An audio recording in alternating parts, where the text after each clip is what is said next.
Let's speak to referee Alex Quote. He's head of referees at the Ghana Football Association. Ref, you're welcome to Eyewitness News. The police have since arrested this gentleman. We're told that the arrest happened today. Earlier, the police had said they were looking for him. We're told he's currently been arrested. So, of course, that's the natural course of action, and that has happened. But generally, how do referees feel? Do you feel safe? And again, does this come to reinforce any fear that you may be having on the football pitches, or this is just one off and it's not a regular thing that referees get attacked? Thank you very much. And let me just do a quick correction here. The name is Kuti, not Quote. So we have Alex Quote and we have Alex Kuti. Apologies for that, sir. No problem. No problem. You are welcome.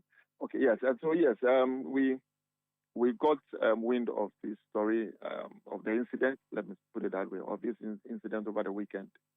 And let me say that this lady who was assaulted was on the lines for the women Super Cup. I mean, the finals of the women's game between Hazakes ladies and Ampibdakwa ladies. She was an assistant referee on that, and she's a very young referee, one of the them young referees that were recruited some 3 years ago, and she's been performing very, very well. For me, I describe the act as barbaric and very, unhuman. I mean, I would not see any human being who would go to that extent of beating a girl child to that. I mean, it's bad, and we condemn it, totally. I mean, yes, and so yes, okay. So when I heard the story, I had to follow up with the head of referees in the region for an update, and so I kept asking from time to time to get an update. And so in the morning, I got information that they were looking for him, and so just this afternoon, I got another information that he has been arrested. And so we are struggling with getting these girls into refereeing. I have to be very frank with you, especially not the northern part of Ghana. They think that their girl's child should not go into this hobby, or let's say into this profession. And so if we have a few of them who are committed and dedicated to this profession, we think that we need to protect them and protect them very, very well. So I was listening to the journalist who spoke earlier, and for me, yes, I mean, if you go to the Regional Football Association, when it gets to women, women Division 1 and other stuff, I mean, the security arrangement is not as high as when you want to play your Division 1, the main Division 1 and the Premier and that sort of thing. Okay, and so that is one area that over the years we have not been too much, we've not concentrated there, because we think that at that area you hardly hear of such incidents, and more especially when it has to do with a women game. I mean, we hardly hear of such incidents in the women game as compared to the men's game, and so for us.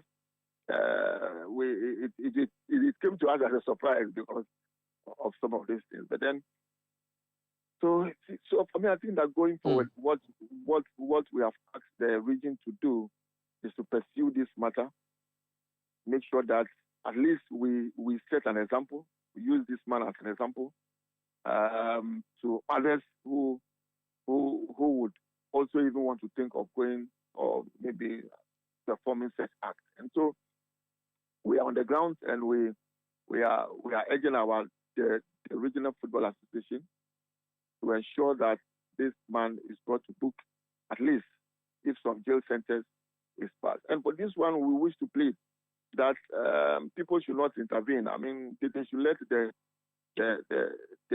processes and the law enforcement agencies work. I mean, that is the only thing, or that's the only way we can bring some sanity into our game. And so if such thing happens, and then you get people going to play the coaches and all sort of people going to play on their behalf, then of course it will consider. But then if an example is set, for me, this man should be used as as an scapegoat, and then he's punished. If he's punished, he's jailed over a certain period of months or years. I think that it will help, and then it will also bring some sanity into our game.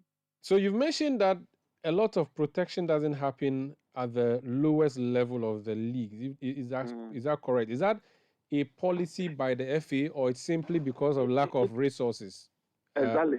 It is not a policy by the FA. It's simply lack of resources. You understand? So you can't send policemen, for instance, to go and be there to provide security because you can't pay them.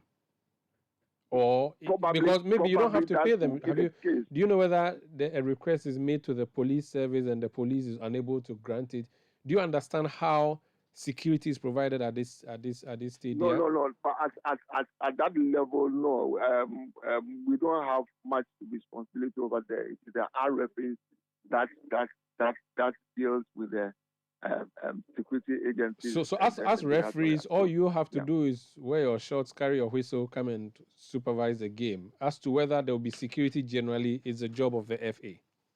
Yes, it's the job of the FA. But then, just like I was saying, at the regional level, it is the responsibility of the Regional Football Association to ensure that there's safety. I mean, as for me, I would not even look at security in its well, but then safety, of course, is also under security, and it is not safety to only match officials, to everybody who comes to watch football. I mean, everybody should be safe. You understand?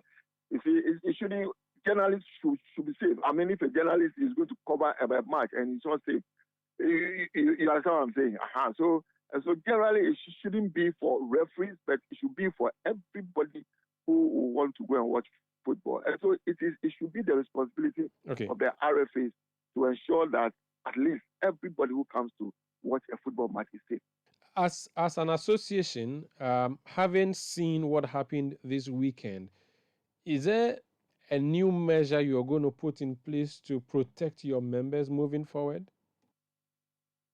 Of course, when we talk about measures, I mean, the GFA, the RFAs are putting a lot of measures. And so that is why if you realize, if you followed football for this period, you realize that the club licensing is ensuring that safety at our stadia becomes a paramount. I mean, it is one of the essentials, when you want to talk about football now. And so the club licensing through other agencies. I mean, there's this collaboration between the Ghana Football Association, the police, and the military. All these things are just we are gearing towards ensuring that the safety of everybody at our stadium is protected. And so once in a while you get somebody going out of the way to do certain things. You understand? But then if you follow again, you realize that over these few periods, you realize that hooliganism, at our stadium has gone down. You understand? You get one or two incidents, from time to time, as compared to, some years back where you see people being, assaulted here and there. I mean, it's gone down. All is because of measures that the club licensing board and the FA and the RFAs have put in place to ensure that, safety and security, is adhered to at all our stadia. And that is the most important thing. Thank you so much. But before you go, let me just clarify this. You are head of referees at the FA. Does it mean at you the are... Ghana Football Association. Good. So head of referees, Ghana Football Association. So does it mean... Okay, so you are an administrator of the Ghana Football Association, not an association of referees in Ghana. No. So this is a GFA person. You are a GFA worker. That's right. That's correct. Okay, that makes a lot of sense. Thank you so much for speaking to us.